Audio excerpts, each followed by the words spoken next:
Hey everybody, welcome back to On Stage, Off Stage. I'm your host, George Sapio, and this is episode number 151, March 2022. This month our guest is K.J. Sanchez, a theater maker slash director slash producer slash documentary maker slash assistant professor and head of playwriting and directing, who also runs the M.F.A. in theater at the University of Texas, Austin. I read an essay about her work in HowlRound. I was intrigued by her statements about using interviews and historical research to glean material for her plays, which seemed to cover a multitude of engrossing subjects. And I have to confess to a personal reason, having done on stage, off stage, and spoken to over 160 interviewees in the course of 9+ years, I'm always interested in what techniques and caveats other interviewers use to source organic responses without altering or biasing the stream of information. You do documentary theater, which is a whole separate section of theater because it's reportage, at least to me.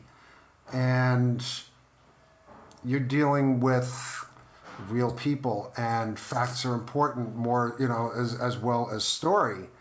And that may seem like nitpicking, but I think a lot of times when playwrights just create stories, we don't spend so much time in research. And anybody who's done historical plays knows that a lot of it is research. But you talk to real people and you create artwork out of real life situations. So let me ask you about your prep, because I want to start with the research, because I'm totally a research geek when it comes to this. And there's a subject you're thinking about doing. So when you go into an interview, and this is something I want to talk about also between the objectivity, the takers and the amplifiers and all that, the whole technique, because that's fascinating. How do you prep for something like this? How do you keep objectivity when you're dealing with somebody whose answers and emotions and experiences might push and pull you in different ways to alter your interview technique? Right. Well, in order to answer that, let me just back up for a moment to talk about genre, because how I interview absolutely depends on where on the spectrum of plays about real people and real events that particular project lives. So yes, one term for what I do is documentary playmaking, but I work within a larger umbrella, which doesn't have an easy name. I call it chronicling our time, but it's making plays about real things and real people. And on one end of that spectrum, you have investigative theater, which is like the work of the civilians.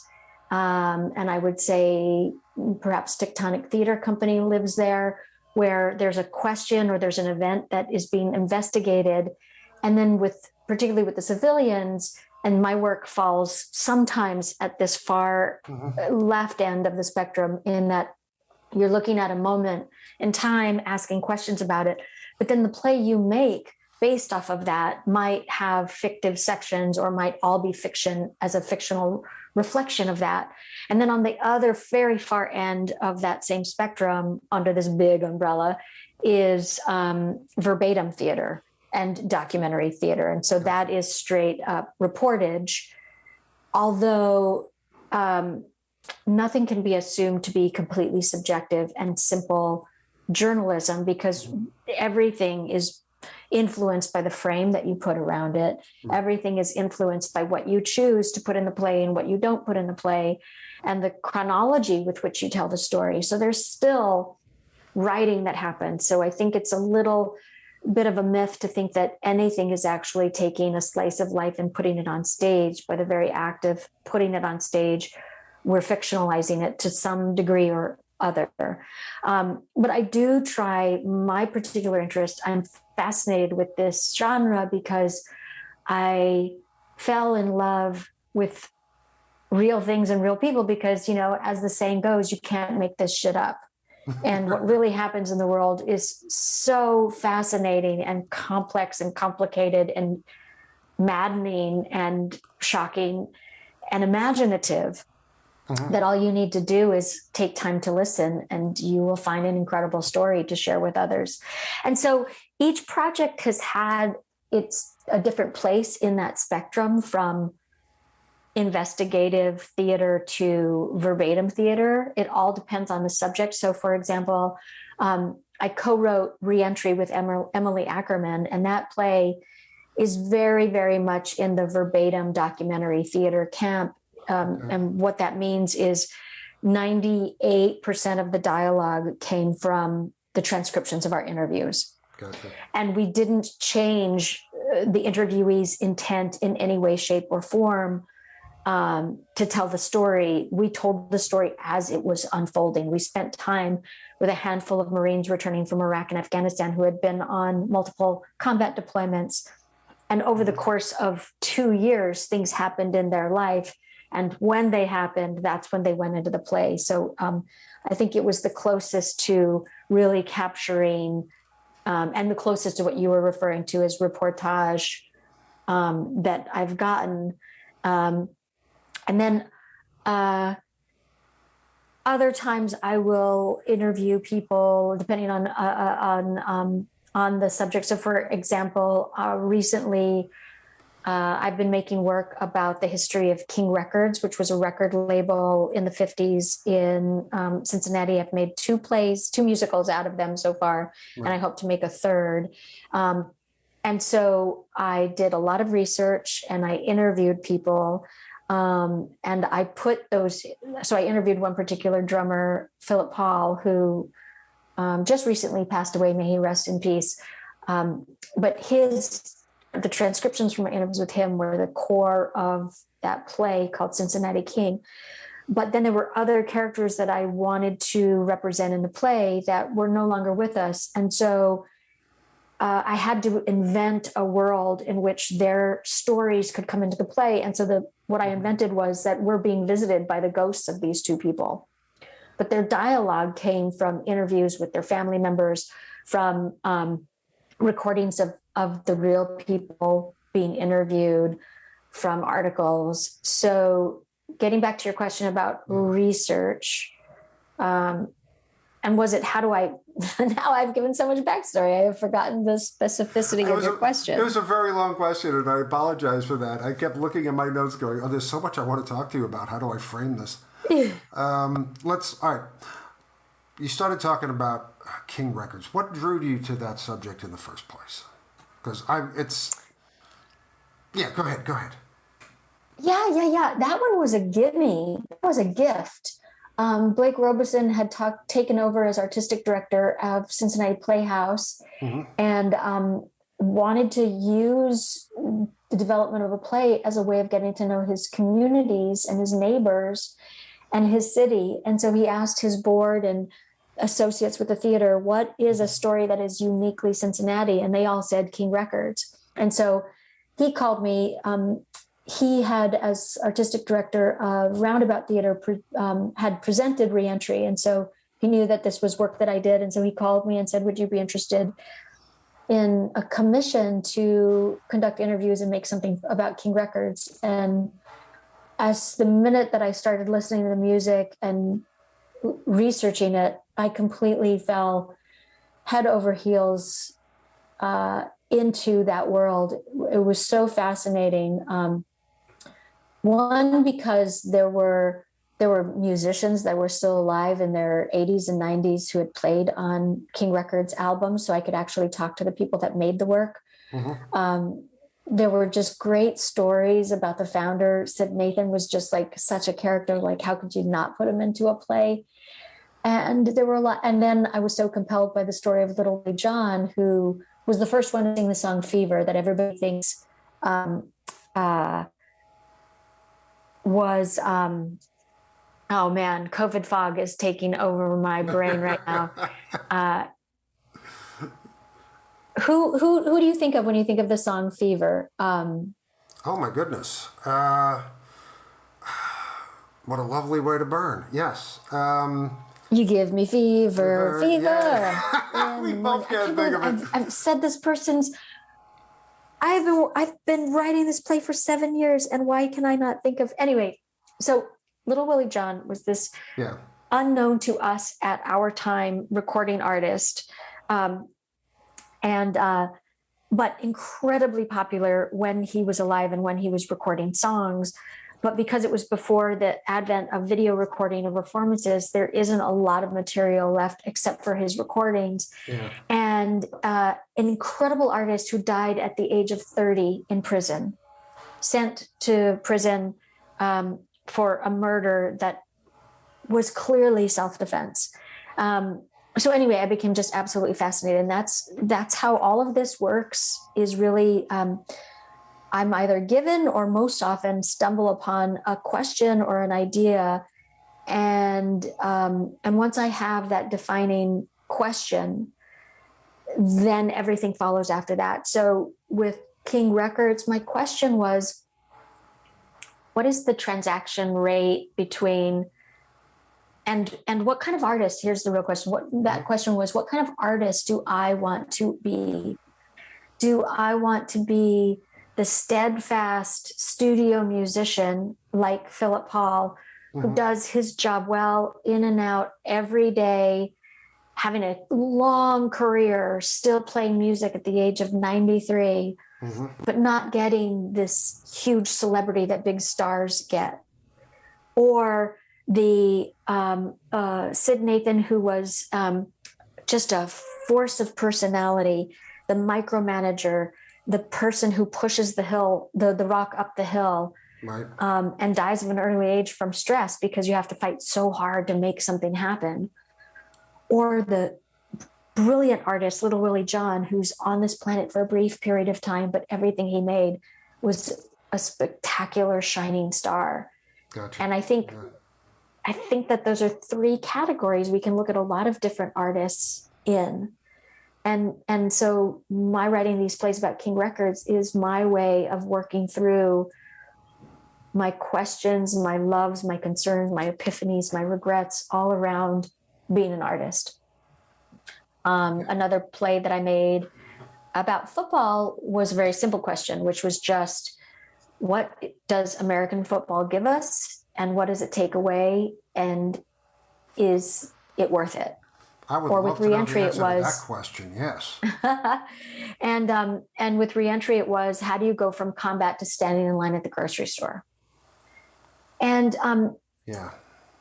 I never find an answer. Actually, the investigation just leads to more questions, and I will have done my job right if the audience leaves with more questions. And I think that's the difference between what I do and journalism. Is I think I read the newspaper looking for answers, and I write plays because I have questions, and I want to use the research and the playmaking process to find my way through those questions, because I am assuming that if I have these questions, other people do too. And my hope is to just start the conversation and not offer any answers. Because if I offer any answers, then the play becomes propaganda. Yeah. Agitprop theater. Yeah. It becomes a lecture almost. It's exactly. Yeah. Soapbox. Answers. I've always had problems with answers because the concept of answers. Yeah. Because life itself, once you get to a certain point and you start paying attention, you start realizing how things around you move and how the world moves and how you move within that world. Answers seem illusory and almost dangerous. And because the illusion is that you will find something that will satisfy and solve. Yeah. And life is not like that. Right. And it's dangerous because you learn to, like, and I'm going to say this, so much of America has been taught that you can find answers and you will find closure and you will find satisfaction. And I think a lot of our frustration comes from the fact that that doesn't pan out most of the time. Life is too complicated. Theater for me is something to make the audience think, to introduce them to viewpoints, to introduce them to things strange to their particular world. Make them think. Okay. I think a lot of movies are meant to just keep you happy for 2 hours and 15 minutes and have you walk out going, well, that was fun. What's next?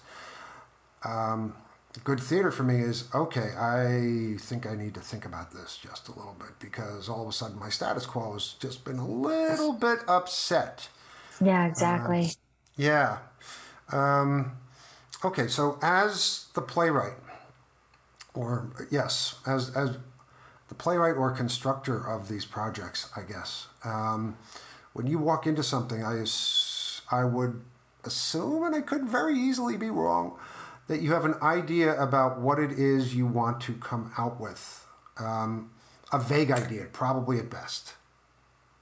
Yeah, And that I don't. It's the opposite. okay, all right. Is I never get good material if I go fishing. Mm, okay, Um, I'll I will pick a subject because I am interested in that person. Like when I decide who I should interview, yes, it's either somebody who is just an incredible person and I just trust that person is so interesting. They're going to give me good material. mm-hmm. It's someone who's a stakeholder in that story. Yeah, Um, uh, or it's somebody who is going to lead me to the right interview where I will find the right material that goes into the play.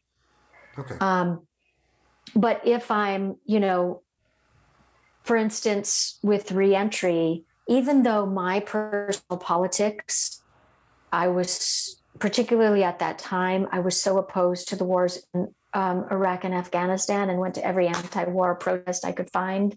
right, But it would have been deadly to the playmaking process if I had gone into those interviews looking to hear combat veterans talking about how bad combat is.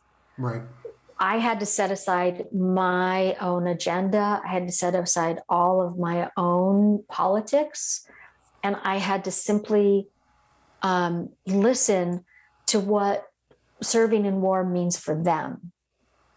okay, And so I couldn't go in fishing for anything. I simply had to start with, and what I start with is, there's a couple of rules about interviews and asking questions, which I know, you're a great interviewer. So I think you already know these things. And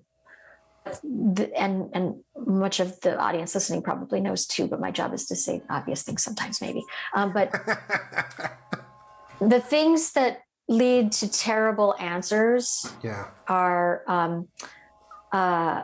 any kind of question that has to do with opinion, like how do you feel about war? Anything that leads to a soapbox answer. right. So it's and anything that is answered with a yes or a no.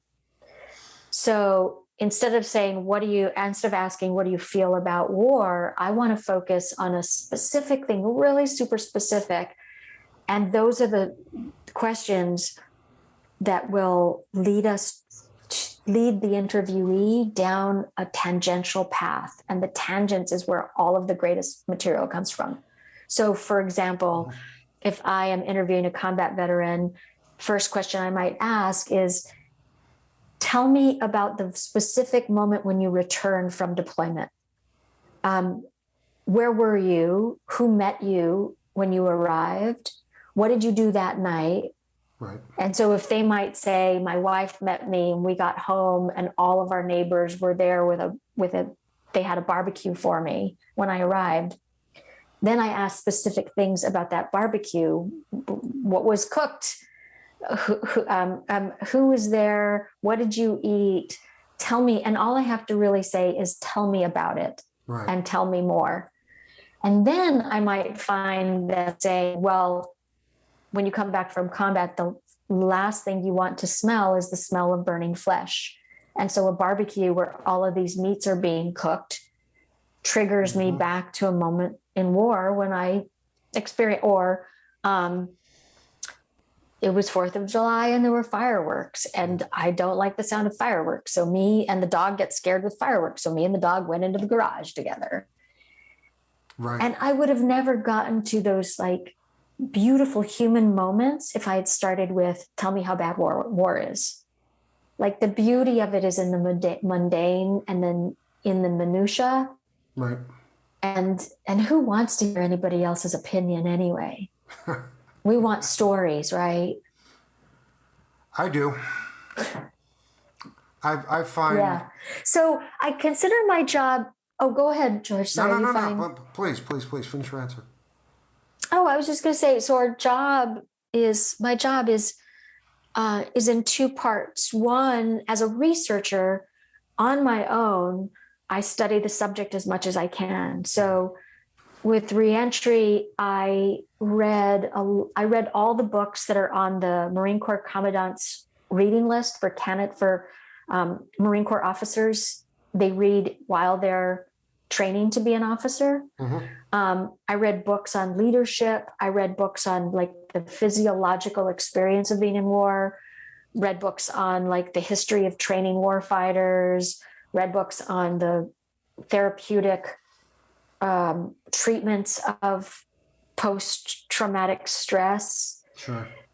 So all of the research is where I try to like be as scientific and methodical as possible. And then the interviews themselves, I try to be as invisible as possible. It's so tricky. It is tricky. And I try to let them lead the conversation. Yeah. Because if they know how I feel about anything, it's going to determine what they say. If they can sense what I'm expecting or hoping for them to say, then they'll try to second guess that. Right. I find the whole interview process, which I've been doing for almost 10 years now, is a remarkable learning experience. And I've had people who say, you need to talk more, you need to ask more questions. And my explanation is no, I want my interviewees, I want my subjects to talk, because if I give people a chance to talk, they will tell me things. I don't want to structure answers. Right. I want the good stuff. I want the things that people talk about when they are allowed to speak. Mm-hmm. And then there are a few techniques inside of that. That's like definitely the baseline. One of my favorite interviewers of all time is Dick Cavett. Okay. Yep. I mean, could you imagine like his television show? He had a 90-minute program with one guest. I know. Carol Burnett talked for 90 minutes. You have to be a great listener to keep a conversation going for 90 minutes. You do. And I watch him a lot, and he doesn't talk, but then when it looks like the guest is running out of fuel, he'll either play the fool and he'll say something just ridiculous that annoys the guest. And then the guest starts talking a lot because they get annoyed by his goofiness. Yeah. Or he'll push back and suddenly he'll say something, like that kind of takes the guest to task a little bit. And in that little tussle, the guest again re-enters the conversation with more energy and passion. Mm-hmm. He's finding ways to stimulate the guests. He's right. And then often he'll flirt, men and women alike. Mm-hmm. He'll flirt with the guest at the right moment. But those just come in when the air is starting to leak out of the room. Other than that, he just steps back and listens. And he is listening. He's so fascinated by his guests that his guests keep talking because the listener clearly wants to hear. And, quantum physics teaches us it's an observer-created reality. And so how you listen totally determines what you hear. It's funny because I've got down at the bottom of my list of things to ask you a quote that somebody pitched me a while back that says, by observing something, you affect it. Yeah. And yeah, you do. yeah, Science proves it. Yes, it's true. Even if you're, half a mile away looking through a lens or something like that, or Yeah. you and I are on the other ends of this Zoom meeting, and I'm affecting you, you're affecting me, because what you say is going to affect what I have to ask you, and what I have to ask you is going to affect what you choose to say. Right. And and so I try to have questions in my back pocket. Like I plan out a few questions to get things going, and then I'm totally ready to throw them away. Oh yeah. I mean, I've thrown away so many questions because the interviews have gone this way and then that way, and then, oh my gosh, all of a sudden, we're out of time. And exactly. I think I personally strive for asking as few questions as possible and having as little impact on the interviewee's responses and choices of subject. For me, it would be perfect if you sat here and just told me stories for the next, hour and a half. That'd be great. But it is an interactive thing, but I want to be as minimally I hate this word, impactful, as possible. So I can get the truth of what it is you have to offer. You talked about, and this was part of the HowlRound article, something that struck me: amplifiers and takers. Yeah.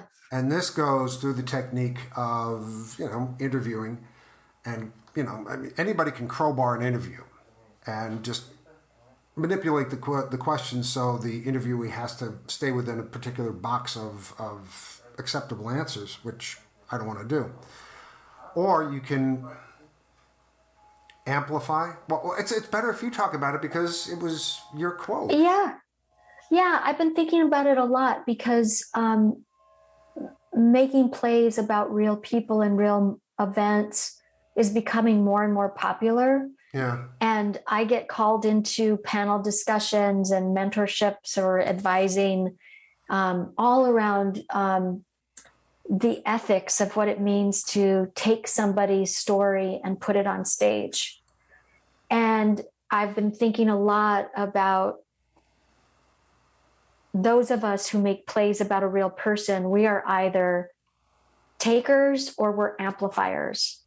Yes. A taker is somebody who, I'm going to take your story and I'm going to put it in my play and I'm going to put it on stage, and I'll get royalties from the play and the theater will sell tickets to the play. But the thing that you got out of the transaction is you had somebody hear and see you. And that's a big deal. Like, I really believe putting somebody on stage says to that person or says to that community, we see you, we hear you, you matter. Yes. And that is awesome. That's amplification, right? You are amplifying a life that may not be seen or heard or may feel like they don't matter. And so I've had many interviewees just be very happy with the process because their story was put on the stage and other people hear their experience, and therefore their experience is validated and celebrated. So that's amplification. Right. I mean, isn't it nice? So I've been thinking about what's that? Isn't it nice to be paid attention to have other people to be validated. Yes, yeah. Right. Because for those Marines coming back from deployment, our military was made up at the time of like less than 1% of the general population of the country. And so, yes, we say, oh, I see you in uniform, thank you for your service. But many of them were feeling like nobody is actually paying attention to what I'm doing. And so there was some appreciation for the effort to build a bridge between their experiences and civilians' experience. But I've been thinking a lot, the reason that I'm starting to bifurcate our identities between who's a taker and who's an amplifier. Am I a taker? And when am I a taker? Am I an amplifier? And when I am an amplifier? I feel really good about the interviews with those combat veterans, I feel like there was an exchange there. When I listened to these individuals, they were able to tell me things that they couldn't tell their spouse, they couldn't tell their children, they couldn't tell their therapist, and they couldn't tell anybody in their chain of command. And so in a way, it was a healing process simply to have a compassionate, non-judgmental listener, a non-stakeholder, just listen to their story. Yeah. So I feel pretty good about then taking those stories and putting them in the play. And yeah, we made royalties. Nobody's getting rich off of writing plays, or I'm not getting rich, but I am paying my mortgage. And so I felt pretty good about the ethics of that. That's not bad off of playwriting. Wow, I can't pay my light bill off. But, you know, for so in that circumstance with reentry, I was both a taker and an amplifier, and I felt pretty good about the ethics of that. The story about King Records, in particular, telling the story of the drummer Philip Paul, much of the play is about how these studio musicians were paid for the session, but never received royalties on the sale of the song. Okay. So they recorded a song that became a hit record that made the record label and the owners of the copyright rich, but didn't make the artist rich. And so I'm taking this story and putting it on stage. Am I amplifying it? Yes. But I felt like the ethics of that were really dicey. And I didn't feel like I could just take without giving something back. Sure. And so for that story, I actually paid, I gave Mr. Paul a share of the royalties, because that's what I felt was fair. In order for me to take, I had to give back. Right. Other times, if you're amplifying a community, I think it's important for us to think about other ways we can give back. So, like with if you're telling a story about a particular community, can you then become like a board member for a nonprofit that serves that community? Can you, if you're a theater commissioning a play about that community, can you offer to that community, open your doors and say, we'll give you our spaces rent-free for your festival or for your fundraiser or for your meetings as a way of thanking you for giving us your stories? So we really have to think about this covenant we make with the people whose lives we take and put on stage. Yeah. What are we taking and what are we giving? And if we're not amplifying, and if that amplification is not enough for the community, we really have to think about what we're giving. We don't always have to pay, because I think that also gets ethically dicey at times, because it becomes a conflict of interest. There's so many ways of giving back. I mean, you've just elucidated on a few, and it doesn't need to be money, because face it, Americans trade money for just about everything. Yeah. But it could be, the fact that somebody else, like you said, somebody else is going to hear your voice, or we're going to exchange services because you did us a favor and, allowed me to peer into your life and to create something around that because of it, from it. And right. Yes, because I have taken something from you. I have amplified your experience. I have said, this is who this person is, okay? But I've also taken from you, and you have given me parts of your life to use for a project that I have done. So, yes, back and forth, the equitability of it, I would think would be a necessary thing. Other than, you're not just a taker, you're probably a thief. And it has to go back and forth. Otherwise, how do we grow? Right. And sometimes you might be stealing to tell a bigger story as well. Right. Sometimes you might be stealing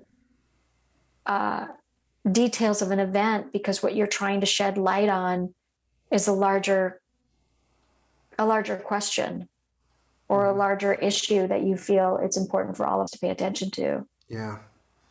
Yeah. There are so many issues with this. I just find the whole interview process, the whole documentary play process, absolutely fascinating because then many of us write about people we have never have any contact with. We write about subjects that are foreign to us. We create things. We take bits and pieces of the lives that we've interacted with and we create other people and other characters. And we're absolved of any blame as to how that affects any of the people we've based things on in the first place, whether they know it or not. But to actually... Yeah, who, when you say we're absolved of any blame, who is doing the absolving? Ourselves, I think. Or we tell ourselves we're absolved. Well, yeah, it's a way because people ask me where I get my dialogue. People ask me where I get my, my ideas. And I'm a playwright who will base a character upon somebody I've known. Doesn't happen every single time. Doesn't happen very often. But I'm taking part of that actual person. The way they speak, the way they carry themselves, their attitude, the way they stand, the way they dress, something. Things I've heard about in conversation because I used to write in coffee shops. And I would overhear the most bizarre conversations. And guess what? Some of that ended up in my work. I stole that. I acknowledge it. I stole that. I took it. There was no remuneration for it. But I think that's part of the creative process where you take your life experiences, no matter how random they are and how disparate, and you create something new out of them. Like I say, that's all very abstract. And then, and all of that makes good sense. And then when you are doing something in which there's public acknowledgement that this is based on real people. So like, if my play is being marketed as based on real people, based on real events, if it's being marketed as a documentary play, another part of the ethics of all of this, besides understanding what you're taking and what you're giving, is I think it's really important for the audience to know what is real and what is fiction. I agree. And there are really fun, creative ways to build that in. There are so many cool ways, Black Watch, National Theatre of Scotland's production of Black Watch, which was also about the Iraq War, did it so well because the fictional moments in that play were very, very physical. They were choreographed. They became poetic. And so the audience could tell when dialogue was from transcriptions and when stories were fictionalized because they became really theatrical. So there's like great ways to let the audience know, but really important that the audience understands what you're passing as real and what you're passing as fiction. Sure, yeah. And then there's the whole Werner Herzog approach, which is like, sometimes you have to lie to tell bigger truths. It's the sometimes the ethics are questionable. I'm not always a big fan of the end justifies the means.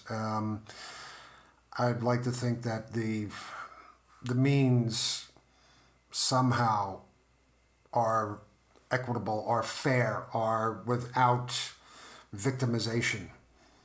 I think that, and I also think that there's a lot of creativity to be found in how you bring art to meet verisimilitude. Yeah. And it doesn't have to be one or the other. No, it can be, yeah. There are so many shades of colors on this one. We could be here forever. I would like to shift over to where you were and what made you create, where you were in your life and where you decided to create American Records and why you chose that title. And where's the company now? Yeah, the company has always been wherever I am. So it started in New Jersey when I lived in New Jersey, and now it's in Texas because I live in Texas. Where I was at was I started doing this work. I learned the first interview techniques I learned from Steve Cossin, who founded the Civilians. who learned these techniques from Les Waters, who worked with Carol Churchill and Joint Stock Theater and used these techniques when Carol Churchill wrote Fenn. Mm-hmm. So Les shared it with Steve. Steve shared it with me. I made my first play based on interviews and was like, bing, this huge light went off, and I just enjoyed it immensely. And I started making plays. And then re-entry happened. And I thought at first that we were writing a play for a commission for Two River Theater. We were writing a play for that theater, and hopefully it would go to other theaters. But what happened was when we were running off Broadway, somebody from the military saw it, and we had coffee. And this person was running the Navy Marine Corps Combat Operational Stress Control Unit. Wow. This person was a psychologist and this was early in the war, but they were already knowing that this was going to be a 15-year war, 20-year, that we were going to be in this for a really long time. And so they were preparing for multiple deployments, even though our administration was saying, easy peasy, we're in and out, and this war is not going to last very long. Yeah, right. So they were starting to think about how to treat post-traumatic stress. And so he said, do you think you could get this play? I'm going to do a conference on psychological and moral injury in war. And I'd like to present this play. And this conference is going to be full of military leaders. If I make you the keynote address, can you get your company to come? And, too dumb to know better. Wow. I said, yes. And so I just created an Indiegogo campaign and raised $10,000 to pay for our flights. And we went and we did the play at this conference. And the first person to stand up after the conference was a 4-star Marine Corps general who said, I really recognize much of what's in this play rings so true with what we're dealing with right now. We could use this play as a sounding board, as a way in to talk about post-deployment stress. And long story short, I started getting calls from other military leaders, and I started getting bookings to do the show on military bases. And so very, very quickly, I had a play that many different theaters wanted to put in their season, and then a play that these military bases wanted to do as well. And so I applied for a NEFA grant. New England Foundation for the Arts has these grants for touring projects.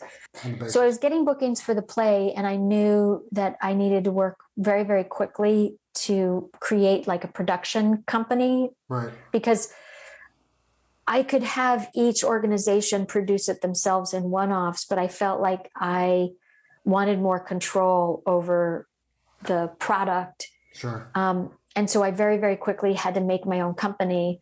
And so, late one night, I just started Googling like how to start a company. And I'd been part of the beginning of other companies. I was a member of Ann Bogart City Company in the first few years of that company's term. And I was an associate artist with the Civilian in the first few years of that. So I had been around the beginning of making companies, and it takes a long time to file for a nonprofit status, all of that. But I found out that I could have a fiscal sponsor, and if I had a fiscal sponsor, Fractured Atlas, I wouldn't have to make a not-for-profit organization quite yet. I was able to very quickly get an LLC and make an S Corp. And Making American Records, a corporation, gave me liability protection. Mm-hmm. And so I was able to produce as a corporation working under a fiscal sponsor. So as long as I spend every dollar I make every year that I make it, I can still be a corporation. American Records is a corporation, not a nonprofit, but I can still be a corporation working under a fiscal sponsorship. And so American Records can still get donations. Right. And it can also contract. And so for 7 years, I was contracting with the Department of Defense doing the show on bases across the country and also in Europe, performing for troops that had just returned from deployment.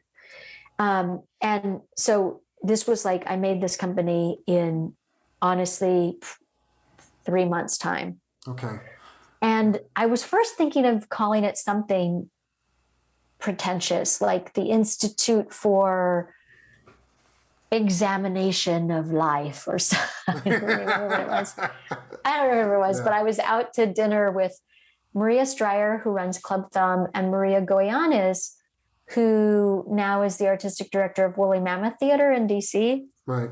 At that point, Maria was working at the Public, and she was also producing 13P. And we were having cocktails, and I was talking about, I'm starting this company because Reentry is doing this stuff. And I said the name of the company, Maria Goyanes. Said, that's a terrible name. That's just awful. And she was like, what do you do? Just, okay. And we started spitballing names. And she said, what do you do? And what's your mission? And I said, that's when I came up with to write plays that chronicle our time, plays that serve as a bridge between people. And she was like, that's your mission. Tell me more about chronicling. What does that mean? And I said, like, I want to make a record of the events. Yeah. And she was like, okay, something records and what and who? And I was like, I think that all of these are fundamentally American stories. And then it was just like, oh, American Records. So I wouldn't have the name without Maria Goyanes. Because I've been doing research on you for a little while now, and the name of the company struck me because I don't know, it just did. And the other night it was late, and I'm looking over my notes, and I thought American Records. Okay, so if I'm just extrapolating on this and just going freeform, these are records about American experiences. And what I wanted to ask you was, and I don't know if this is a good question or not, but if we're talking about American experiences, is there such a thing in your world, the way you see things? Because we have so much diversity in race, environment, belief systems, gender, that sort of thing. Is there an American identity?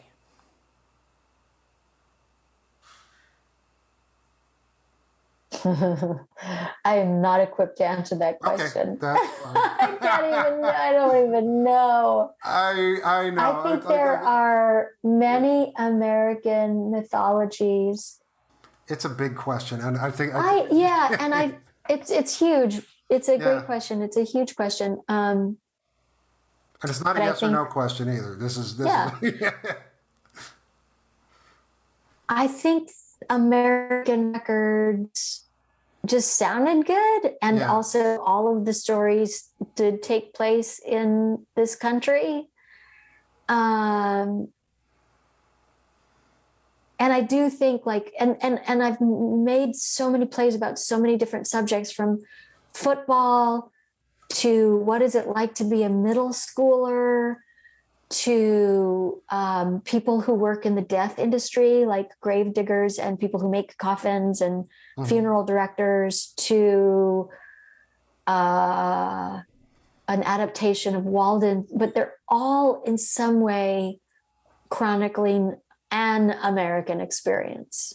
Okay. Not the American experience. Sure. It's like it's like a 5,000 sided dice, you know.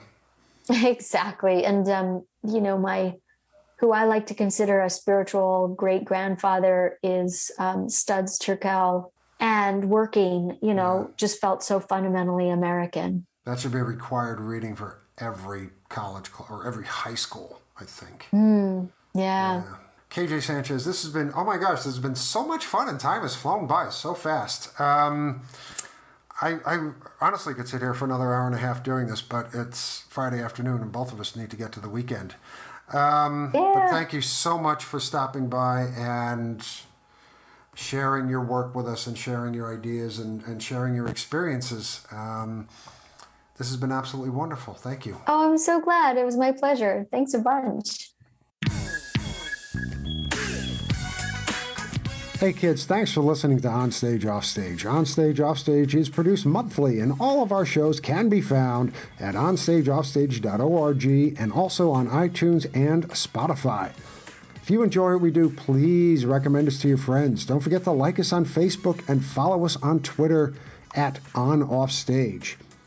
And if you are a theater artist with an upcoming project of interest or know of someone in the theater who'd make some seriously good chat, by all means, send us a note at info@onstageoffstage.org. I'm George Sapio. Thank you once again for listening. And please, stay safe, be careful not only for yourself, but for those with whom we all share this rock. And as always, happy theatering to all of you.